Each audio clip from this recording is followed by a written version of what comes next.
In this video, we will be focusing on the endosymbiont theory, also known as the endosymbiotic theory. First, let's break down the word endosymbiosis. First, there is the prefix endo, which means internal or within.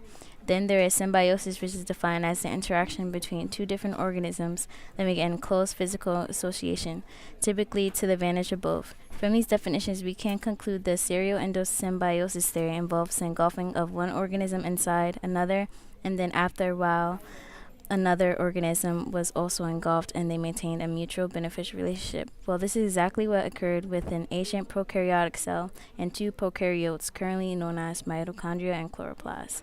Prokaryotes are single-cell organisms, unicellular, which do not contain organelles or any internal membrane structures.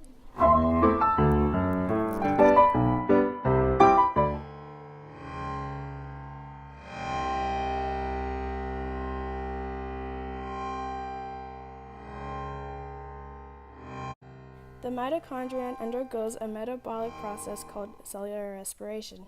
Cellular respiration is divided into three phases, the first of which is called glycolysis, which is then followed by the Krebs cycle and then the ETC, resulting in the mass production of ATP.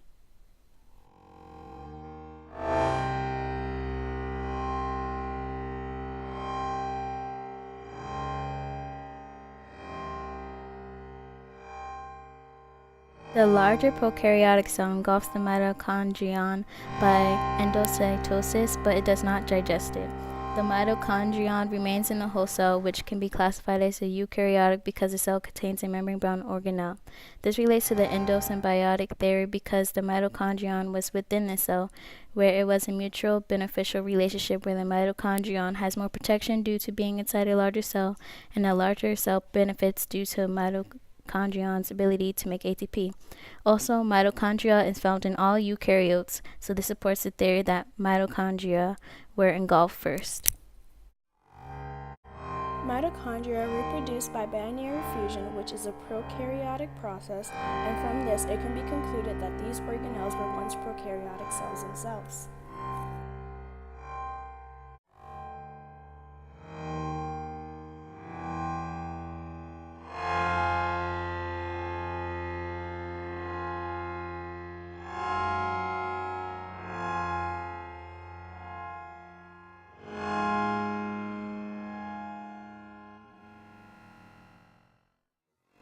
In chloroplasts, photosynthesis occurs.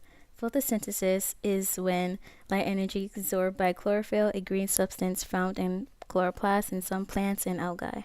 Absorbed light energy is used to convert carbon dioxide from the air and water from the soil into a sugar called glucose. Oxygen is released as a byproduct. The larger prokaryotic cell engulfs the chloroplast by endocytosis, but it does not digest it. Similar to the mitochondria, this relates to the endosymbiotic theory because the chloroplast was within the cell where it was a mutual beneficial relationship where the chloroplast has more protection due to being inside a larger cell, and the larger cell benefits due to the chloroplast's ability to make glucose, which is used as food. Also, chloroplast is found in all autotroph cells, which are eukaryotes, so this supports the theory that heterotrophs evolved before autotrophs. Chloroplasts are similar to bacteria in size, and like bacteria, they reproduce by binary fusion, which is a prokaryotic process. From this, it can be concluded that these organelles were once prokaryotic cells themselves.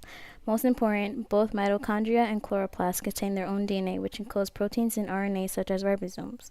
Furthermore, the ribosomes and ribosomal RNAs of these organelles are more closely related to those of bacteria than to those encoded by the nuclear genomes of eukaryotes. Mitochondria and chloroplasts thus contain their own genetic system, which are distinct from the nuclear genome of their host eukaryotic cell.